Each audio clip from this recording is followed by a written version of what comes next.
Señor, en este tiempo que estamos en tu presencia, Señor, vamos a escuchar tu palabra. Utiliza a tu siervo, habla a nuestros corazones, Señor. Dirígelo, Señor. Guárdale durante el tiempo que Él estará ministrando tu palabra, Señor. Te lo rogamos y que nuestros corazones, Señor, sean sensibles a tu palabra. Que tu palabra, Señor, nos puedan confrontar en esta mañana, nos puedan reorientar, nos puedan hacer volver de nuestro camino. Te lo rogamos en el nombre de Jesús. Bien, póngase de pie, hermanos, y vamos a, en esta mañana, orar. El hermano Elías, gracias, oró por la predicación, pero voy a orar de mi parte. Señor, te doy gracias en esta mañana. Gracias por la oportunidad de reunir tu pueblo en este edificio. Tu iglesia ha sido reunida para honrar tu nombre, Señor. Señor, en este momento, como cada día que tu palabra es expuesta, necesitamos tener una disposición en nuestro corazón, en nuestra vida, y anhelo, hambre, deseo de ser alimentado mediante tu palabra, Señor. El canal que tú en este momento has de utilizar para llevar tu palabra, un canal, Señor, que es sujeto a corrupción, pueda ser perfeccionado, Señor, en este momento, mientras tus palabras están siendo dadas, Señor, a cada uno de nosotros. Tu bendición sea sobre tu pueblo mediante tu palabra en esta mañana, en el nombre de Jesús. Amén. Gracias, hermano. Pueden sentarse.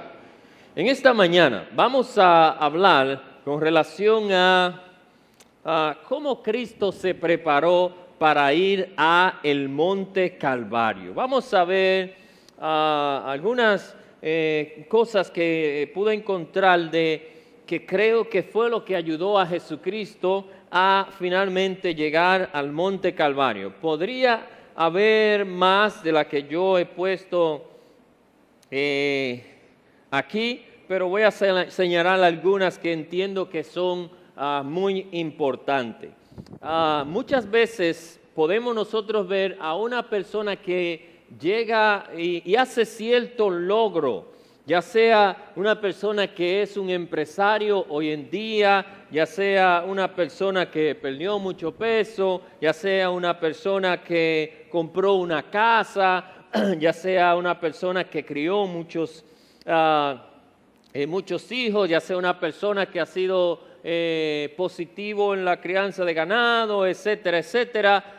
Pero a veces estudiar o conocer la trayectoria que esa persona hizo para llegar ahí es importante, porque que nos ayuda a entender qué marcó la diferencia en esta persona que pudo lograr esa hazaña, que ha podido llegar a donde está en este momento. Por ejemplo, le voy a dar mi experiencia o mi historia quizás brevemente de cómo yo aprendí a hablar inglés. El tiempo que yo estudié inglés, muchos años atrás, donde había muchas limitaciones, yo comencé a estudiar inglés con un compañero del bachiller. Y todos los días, saliendo de la escuela, caminábamos desde la escuela del Gastón Fernando venir a Barrio Lindo a tomar clases. Después yo tenía que caminar hacia mi casa. Todos los días tenía que hacer eso en la escuela. Yo desde que comencé a estudiar el inglés era muy dedicado. Tenía mi cuaderno, en ese tiempo todavía vivíamos aquí, también teníamos las vacas en Montecristi, yo tenía que ir todos los días a atender la vaca. Todos los días yo me llevaba mi cuaderno conmigo. En los montes estaba allá atendiendo la vaca y estaba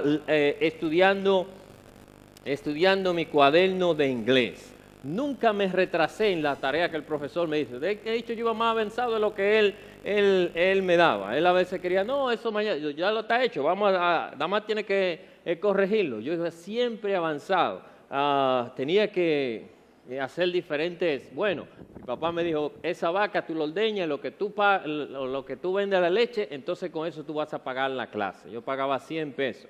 Le vendía medio galón de leche a una persona, se lo llevaba todos los días antes de la clase, antes de ir a la escuela, después iba a la escuela, después de la escuela tenía que salir de la escuela, caminar hacia Barrio Lindo, de Barrio Lindo entonces después de la clase tenía que caminar así. Y puedo recordar todo el tiempo que fui muy dedicado a aprender el idioma. Estaba siempre estudiando en los montes, donde quiera que estaba. Recuerdo, de nuevo, como en aquel tiempo había muchas limitaciones, recuerdo una vez que el profesor me dijo, mañana vamos para Juan Dolio y vamos a caminar en la playa y hablar con los americanos ahí. Y, ¡wow! Yo ya sabía un poquito. Y fuimos a Juan Dolio y comenzamos a hablar y me sorprendí. ¡Wow! Me están entendiendo y yo lo estoy entendiendo a ellos. Eso era grandioso para mí, ¿no? Y así muchas personas han podido lograr ciertas cosas con sacrificio, con dedicación, sobre todo con abnegación. Cuando miramos al Señor Jesucristo colgado en la cruz, la semana que viene nosotros vamos a recordar que nuestro Señor Jesucristo fue crucificado, que Él finalmente llegó a Gólgota para ser crucificado. Pero sabemos que para Jesús poder llegar hasta este lugar que Él llegó, tuvo que atravesar por muchas situaciones antes de Él llegar. Al nosotros repasar y ver cómo Jesús vivió, cómo Jesús se preparó para finalmente llegar hasta el lugar donde Él estaba y no salir corriendo y no tener miedo y no huir y no negarse, podemos entonces entender que esto fue parte de su preparación, de su práctica inicial para finalmente concretar lo que Él pudo hacer. Si nosotros muchas veces no nos preparamos mentalmente y de muchísima otra manera para hacer cierta hazaña, no la vamos a lograr. Tenemos que tener cierta preparación. Se dice que si usted vaya al Pico Duarte, necesita tener una preparación física, necesita correr, necesita hacer ejercicio, es un viaje bastante largo, es un viaje bastante fastigoso, es un viaje de varias horas que hay que estar subiendo montaña, pasando por monte, subiendo sobre un burro, cargar su propia agua, muchísimas cosas. Y si usted no está preparado físicamente para ir hacia el tope del Pico Duarte, lamentablemente no va a poder llegar. Entonces hay una preparación previa que usted tiene que hacer para usted poder emprender, no solo emprender el viaje, sino lograr llegar hasta la meta que es el Pico Duarte. Muchas personas han intentado ir al Pico Duarte y han fracasado. Muchas personas han ido y finalmente han tenido que traerlo en burro de nuevo hasta su casa porque no han aguantado esa fatiga. Bien, número 1, vamos a ver entonces con relación al Señor Jesús. Lo primero que vemos es que Jesús desde niño tenía conciencia clara de lo que era su misión y su identidad. Desde niño el Señor Jesús tenía claro de lo que era su misión y su identidad. Veamos lo que dice Lucas capítulo 2.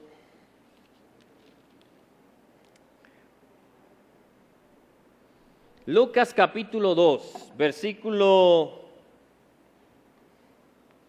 48, no dice de esta manera: cuando le vieron se sorprendieron y le dijo a su madre, Jesús había sido presentado en el templo, mientras era de camino Jesús se le extravió ahí en el camino, los padres de Jesús fueron a buscarlo y cuando lo encuentran dice, ¿por qué nos has hecho eso? He aquí tu padre y yo te hemos buscado con angustia. Entonces él le dijo, ¿por qué me buscáis? ¿No sabéis que en los negocios de mi Padre me es necesario estar? Aquí vemos a Jesús desde niño que ya él tenía una conciencia clara de cuál era su misión y cuál era su identidad. Él sabía que, dice el versículo, su padre llegaron y le dijeron, mi hijo, ¿por qué? Él dijo, yo tengo que estar en los negocios de mi padre. Él sabía que su padre principal o su último padre era el Padre Celestial que estaba en los cielos, era su identidad. Él sabía que su misión aquí era traer las buenas nuevas de salvación. Entonces Jesús, encontramos que Jesús desde niño comienza a él, comenzamos a ver a un niño que está mordiado, que está preparado, que se está preparando para lo que finalmente él iba a hacer al llegar a la cruz del Calvario. Y quiero retomar esto de la preparación previa. En el Medio Oriente sabemos que las personas en el Medio Oriente tienen una mentalidad diferente a la nuestra. Sabemos que en el Medio Oriente, donde las religiones en su mayoría creen en la reencarnación, estas personas le enseñan a sus niños desde pequeño con relación a lo que es esta religión, la religión musulmana. Le enseñan a ellos que si ellos se autodestruyen a sí mismos por amor a Alá, van a ser reencarnados en una mejor vida. Y estos niños desde pequeños mentalmente lo preparan y ya ellos son unos potencialmente terroristas desde su niñez. Y finalmente después ellos hacen y logran lo que ellos quieren hacer, pero los padres trabajan moldeando en la vida de estos niños desde pequeños para que ellos sean lo que ellos quieren que quieren que sean. Jesús entonces ya tenía una identidad clara de lo que era su misión, una identidad clara de lo que era su identidad personal. Jesús también se dedicó ardientemente a hacer la obra que se le había encomendado. La otra cosa que Jesús hizo, preparándose a sí mismo para llegar a Gólgota o para llegar a la cruz del Calvario, era que Él se dedicó inmediatamente cuando comenzó a su ministerio a hacer lo que se le había encomendado de parte del Padre. Vamos al libro de Mateo capítulo 4 y ahí se nos dice en el versículo 17. Mateo capítulo 4 versículo 17. ¿Llegaron? Mateo 4, 17. ¿Llegaron? Dice, desde entonces comenzó Jesús a predicar y a decir, arrepentíos porque el reino de los cielos se ha acercado. Desde entonces eso significa que marcó el punto de inicio del ministerio del Señor Jesucristo, y entonces desde ahí para adelante Jesús se dedicó ardientemente a hacer la obra que su Padre le había encomendado. Todo lo que Jesús hizo de ahí para adelante es trabajar en la obra de su Padre. Todo lo que hizo fue trabajar en la viña de su Padre al él comenzar su ministerio. Entonces, otra característica importante que Jesús desarrolló en su vida fue dedicarse ardientemente a hacer la obra de su Padre. La otra cosa importante que Jesús hizo es que Jesús afianzaba su vida con la palabra de Dios para no ser vencido por el diablo. Jesucristo afianzaba su vida con la palabra de Dios para no ser vencido con el diablo. Ahí mismo en Mateo capítulo 4 sabemos que Jesús, después de ser bautizado, fue llevado ¿dónde? Al desierto. ¿Para qué Jesús fue al desierto? Jesús fue llevado al desierto para ser tentado por el diablo. Ahí él estaba orando en el desierto durante 40 días. Ahí él estaba con las fieras, dice el libro de Marcos. Ahí él estaba siendo tentado por el diablo, pero ahí también estaban los ángeles adorándole. La famosa tentación que todos nosotros conocemos, llega a Satanás y le dijo: si eres hijo de Dios, di esta piedra que se convierta en pan. Jesús le respondió: escrito está. No solo de pan vivirá el hombre, sino de toda palabra que sale de la boca del Señor. Versículo 6, Satanás vuelve y le dice al Señor Jesús: si eres hijo de Dios, échate abajo, porque Cristo está, a su ángel le mandará acerca de ti, y en su mano te sostendrá para que no tropiece con tu piedra. Me respondiste ahorita que Cristo está. Pues entonces Satanás ahora le dijo: mira, Cristo está entonces. Jesús le dice: Cristo está también.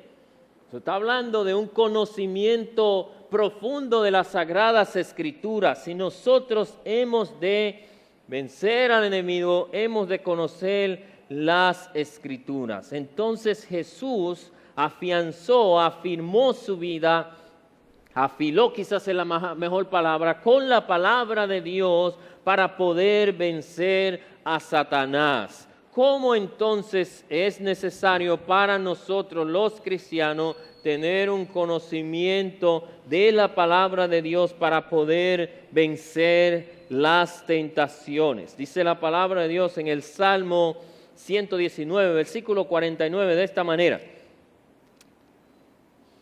acuérdate de la palabra de tu siervo, la cual ha hecho esperar. Ella es mi consuelo en mi aflicción, porque tu dicho me ha vivificado. Los soberbios se burlan mucho de mí, mas no me ha desamparado tu ley. Me acordé, oh Jehová, de tus juicios antiguos y me consolé.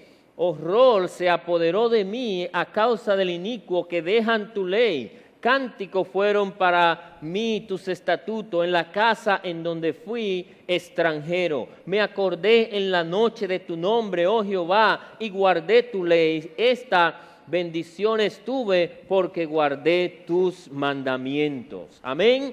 El salmista expresa, hermanos, que la manera que nosotros los cristianos podemos resistir las aflicciones, los momentos difíciles, es mediante a la palabra de Dios. La palabra de Dios debe reinar en nuestro corazón. La palabra de Dios necesitamos escudriñarla, necesitamos conocerla. Dice que el salmista expresa que horror se apoderó de él a causa del inicuo que dejó su ley, aquellos que han dejado la ley de Dios. Cristianos que pasan a veces días, semanas y meses sin leer la palabra de Dios. Jesucristo también, otra cosa que hizo fue que Él se involucró con aquellas personas en la cual Él luego iba a morir por ello. Otra cosa importante es que Jesús se mezcló, si más bien estuvo ligado con las ovejas del redil o del reino de su Padre, conociéndola, pasando tiempo con ellos, conociéndola, conociendo su aflicción. Jesús estuvo en un lugar donde una viuda perdió, o una mujer perdió a su hijo. Jesús estuvo en tiempo de hambre, donde personas tenían hambre, personas enfermos, personas de toda manera. Jesús se reunía con multitud, con grupos medianos, con grupos pequeños, con personas de manera individual. Entonces estuvo Él ligado todo el tiempo con el rebaño, con el pueblo de Dios, con aquel pueblo que Él iba a redimir, y esto causó entonces una fuerza increíble para el Señor Jesús efectuar su obra. Pasemos al capítulo 9 del libro de Mateo. Usted está en Mateo, pase al capítulo 9, versículo 35.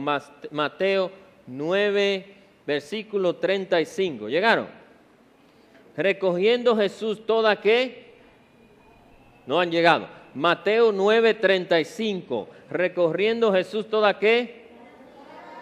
Y todas las que, enseñando en la sinagoga de ellos, predicando el evangelio del reino, sanando toda enfermedad y toda dolencia del pueblo. Al ver la multitud tuvo compasión de ella porque estaba desamparada, dispersada como oveja sin pastor. Es el Señor Jesucristo que está ahí entregado, involucrado con todo lo que es el rebaño de su Padre. Pase a 14:14, Mateo capítulo 14, versículo 14.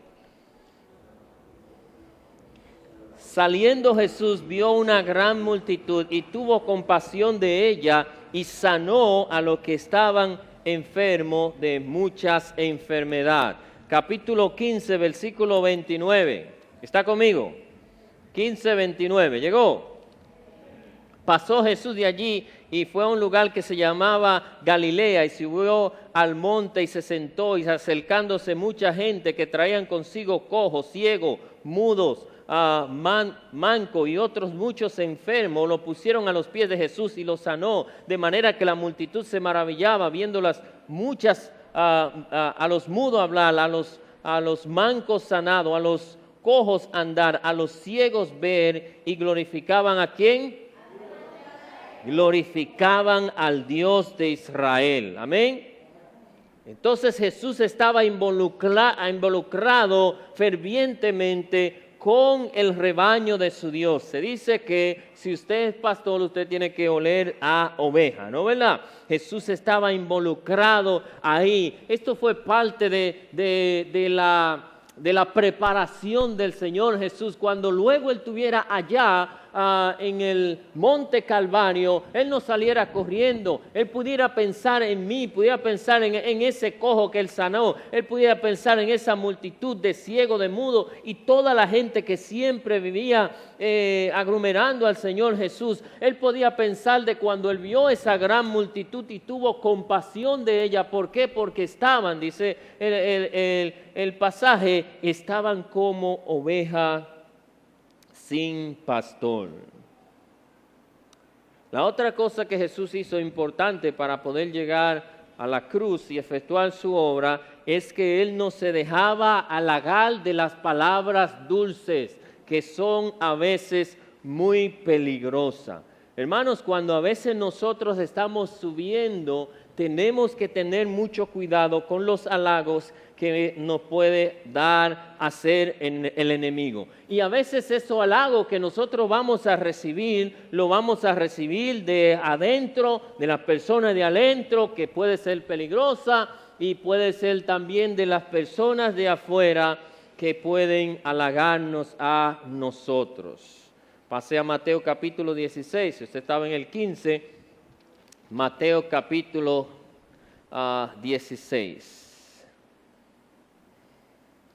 Entonces Pedro, tomándole aparte, comenzó, versículo 22, a reconvenirle diciendo: Señor, ten compasión de ti mismo, en ninguna manera esto te acontezca. Pero él, volviéndose, le dijo a Pedro: quítate de mí, Satanás, porque eres tropiezo, porque no puedes mirar en las cosas de Dios, sino en la de los hombres.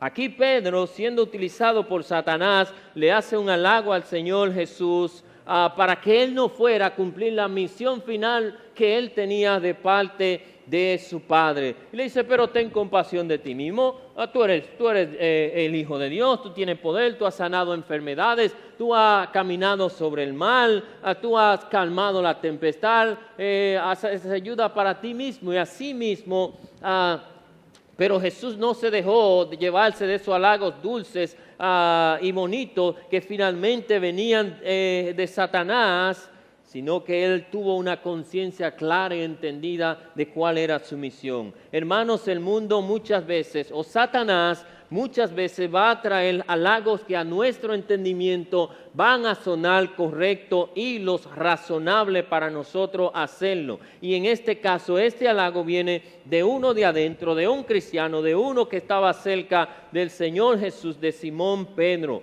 Pero Jesús tenía una conciencia, un entendimiento claro de lo que su Padre le había llamado a hacer, y él mantuvo su posición. En otra ocasión, le dicen al Señor Jesús, bienaventurados los pechos que te amamantaron. Jesús le dice, más bienaventurados son aquellos que escuchan mi palabra y la obedezcan. Más bienaventurados son aquellos que escuchen la palabra y obedezcan.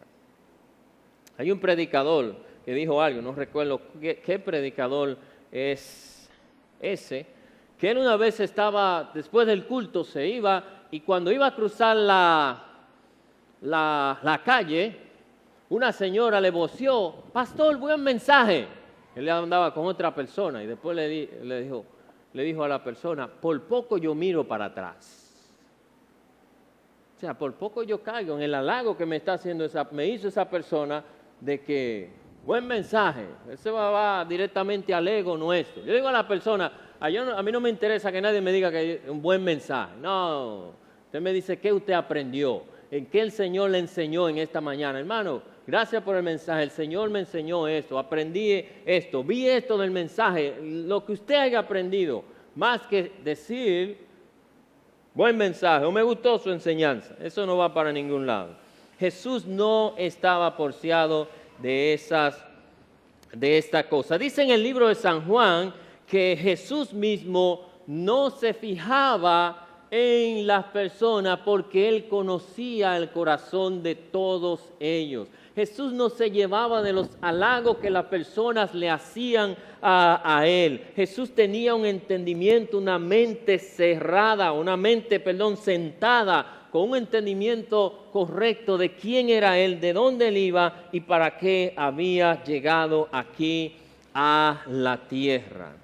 Ahora, otra cosa importante que Jesús hacía era que Él hablaba constantemente de lo que era su misión final. ¿De qué nos ayuda eso en vida práctica, no? Jesús constantemente hablaba de lo que era su misión final. Miren, es más fácil cuando nosotros vamos a pasar por un momento difícil o vamos a hacer algo, si nosotros nos relajamos, si nosotros lo vemos de manera de algo positivo, si usted lo ve bien. Por ejemplo, usted va a dar a luz, ¿no? ¿Verdad? Un procedimiento bastante fuerte en las mujeres que han pasado en esto, pero si usted se encierra a sí mismo, si usted comienza a que duele, va a ser muy doloroso, entonces el dolor va a ser peor. Jesús sabía que Él iba a ir a la cruz y que en la cruz Él iba a cargar con los pecados de toda la humanidad. El peso de los golpes no era, el peso de la gente, de la traición y todo eso no era, pero más el peso del pecado. Pero algo que Jesús hacía constantemente es que constantemente Él hablaba de esa obra final que Él iba a hacer. Mañana voy a donde fulano y tengo que cargar 5 sacos de arroz. Mañana voy a ir a cargar los 5 sacos de arroz. Tú sabes que mañana yo voy a cargar los 5 sacos de arroz. Me voy a acostar y espero levantarme temprano para ir a cargar los 5 sacos de arroz. Esa mentalidad que usted forma en su mente, esa disposición que usted forma en su mente, le crea una disponibilidad a su cuerpo, a su mente mayor de usted poder realizar lo que usted va a hacer. Estamos en Mateo capítulo 16, ¿no, verdad? Veamos el versículo 17. Jesús constantemente hablaba de lo que era su misión final. Desde entonces comenzó a declarar Jesús a sus discípulos que Él era ¿qué? Bienaventurado. Bueno, quizás usted tenga otra versión. 16:21. Desde entonces comenzó Jesús a declarar a sus discípulos que Él era ¿qué? Necesario ir a Jerusalén, padecer mucho de los ancianos, de los principales sacerdotes, de los escribas y ser muerto y resucitar al tercer día. Constantemente Jesús hablaba de esto. Mire capítulo 17 del libro de Mateo, versículo 22. Entonces ellos en Galilea, Jesús le dijo, el Hijo del Hombre será entregado en mano de hombres, le matarán, mas al tercer día resucitará. Ellos se entristecieron en gran manera. Pase a Marcos capítulo 9. Marcos capítulo 9.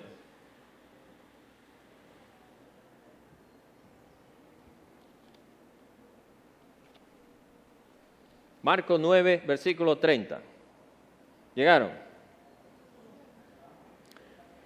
Habiendo salido de allí, caminaron a Galilea y no quería que nadie lo supiera, porque le enseñaba a sus discípulos y dijo: el Hijo del Hombre será entregado en mano de hombre, le matarán, pero después de muerto resucitará al tercer día. Lucas capítulo 9, versículo 21. Muy importante esto, que veamos cómo Jesús constantemente hablaba de lo que era su misión final. Lucas capítulo 9, versículo 21. Ya yo llegué. ¿Usted llegó? 21. Dice: pero él mandó que a nadie dijese esto, encargándose rigurosamente, diciendo: es necesario que el Hijo del Hombre padezca de muchas cosas y que sea desechado por los ancianos y por los principales sacerdotes y por los escribas, y que sea muerto y resucite al tercer día. Jesús constantemente hablaba de lo que era su misión final. Mire, quizás a nosotros como cristianos debemos nosotros memorizar esos pasajes que hablan a nosotros que tenemos que las cosas que tenemos que pasar aquí en la tierra. Es necesario que a través de mucha tribulación entremos al reino de los cielos. Hermano, ¿usted sabía que nosotros tenemos que pasar por mucha tribulación para llegar al reino de los cielos? A mí me espera mucha tribulación para poder llegar al reino de los cielos. A estas niñas que hoy se bautizaron, es importante que ustedes sepan que a través de mucha tribulación ustedes van a poder entrar al reino de los cielos. Si Gaby le dijo que la vida cristiana iba a ser color de miel, le habló mentira. Ustedes, para poder entrar al reino de los cielos, tendrán que negarse a sí mismos, tendrán que llevar una vida negada totalmente, igual que la del Señor Jesucristo, para que finalmente puedan entrar al reino de los cielos.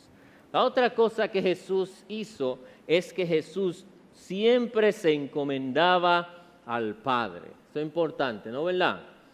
Que sea tu voluntad y no la mía. Jesús constantemente afirmaba la voluntad del Padre por encima de su voluntad. Él siempre quería que la voluntad del Padre fuera realizada en su vida y no su propia voluntad.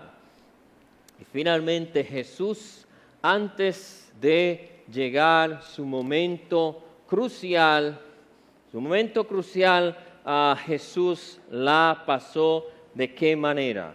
Orando. Jesús se preparó para este momento imprescindible y crucial en su vida. Vamos a ver Mateo capítulo 26.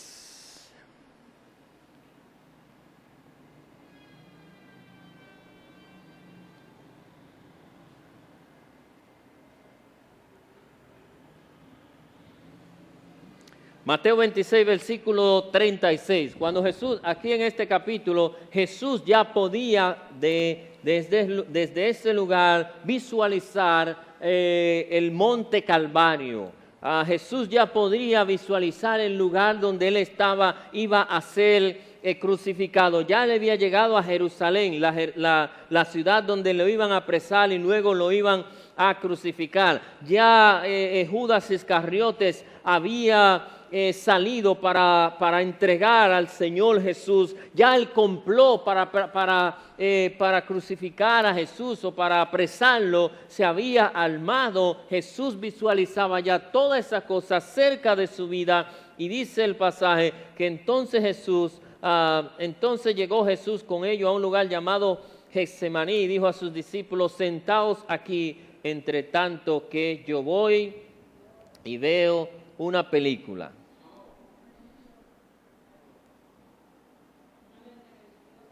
Voy y chateo un rato en el teléfono. No, jugar Free Fire, así que se dice. Free Fire, no sé cómo sea que se dice. voy a comprar una pizza allí.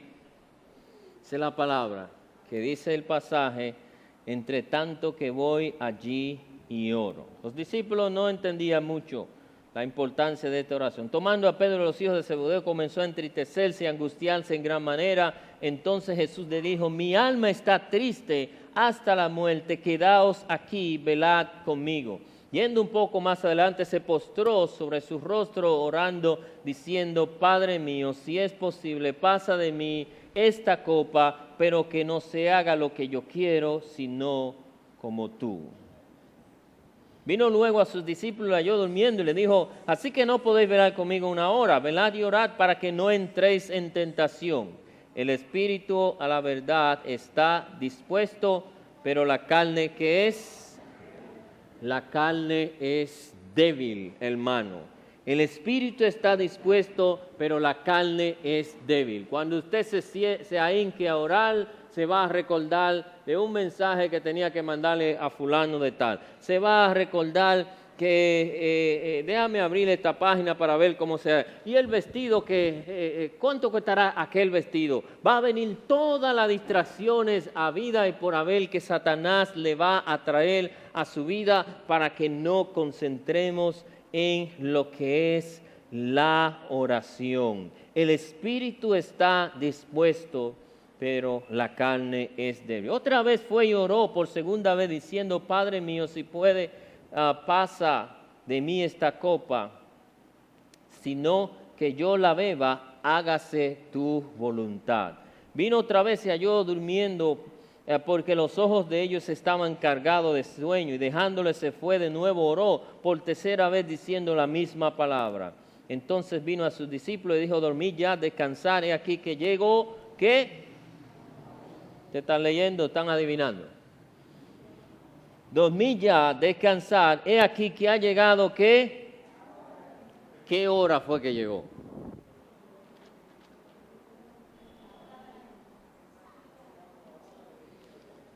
Acaba de llegar la hora, el reloj celestial acaba de señalar la hora que desde antes de la fundación del mundo se había declarado, se había apuntado para que el Señor Jesucristo sea entregado y vaya a la cruz del Calvario al morir por nuestro pecado. No estaba señalando una hora específicamente, estaba señalando el tiempo en la cual a ese momento cumbre de la vida de Jesús había llegado. Y Jesús, ¿cómo llegó a ese tiempo? ¿Cómo Jesús llegó? Minutos y horas orando y preparándose para este momento. Y aquí simplemente Jesús le dijo lo que ha estado diciéndole a ellos durante toda su trayectoria. El Hijo del Hombre será entregado en manos de los pecadores. Levantaos, venid, vamos, ved, se acerca el que me ha de entregar. Pero saben, hermanos, cuando Jesús se para de ese lugar, Jesús ya se levanta victorioso, se levanta fuerte, se levanta animado, se levanta sabiendo que ya la victoria le esperaba a él, que iba a ser difícil el proceso, sí, pero ya él había sido fortalecido por medio del Padre. Y de esta manera, entonces, luego unos minutos más adelante, Jesús es arrestado, llegando Judas Iscariote con los religiosos, apresan al Señor Jesús, y de ahí para adelante entonces comienza la obra de la tiniebla, la obra de Satanás, donde Satanás va a llevar a Jesús a la cruz del Calvario, donde él creía que iba a obtener la gran victoria, pero al final se convierte en la gran fracaso que Satanás y el mundo experimentó al crucificar a Jesús en la cruz del Calvario. Dice la palabra que si Satanás conociera, hubiera conocido el camino del Señor, nunca hubiera crucificado al Hijo de Gloria, al Salvador del universo. Jesús se prepara y su preparación le ayuda finalmente a poder llegar triunfante a la cruz. Hermanos, si la preparación que nosotros desarrollemos todos los días en nuestra vida cristiana nos van a ayudar a nosotros a poder permanecer en la vida cristiana cuando vengan las aflicciones, cuando vengan los problemas, cuando vengan las tribulaciones en nuestra vida. El Señor nos ayude a permanecer fuerte en su camino hasta el final, hasta la venida del Señor Jesucristo. Gracias te damos, Dios Padre, en esta mañana. Gracias por tu palabra santa. Gracias porque ellas son luz y vida para cada uno de nosotros, Señor. Bendice tu pueblo cada día mediante la gloriosa palabra tuya, de que ellas cada día nos animen a continuar nuestra vida cristiana. En el nombre de Jesús, amén. Dios le bendiga.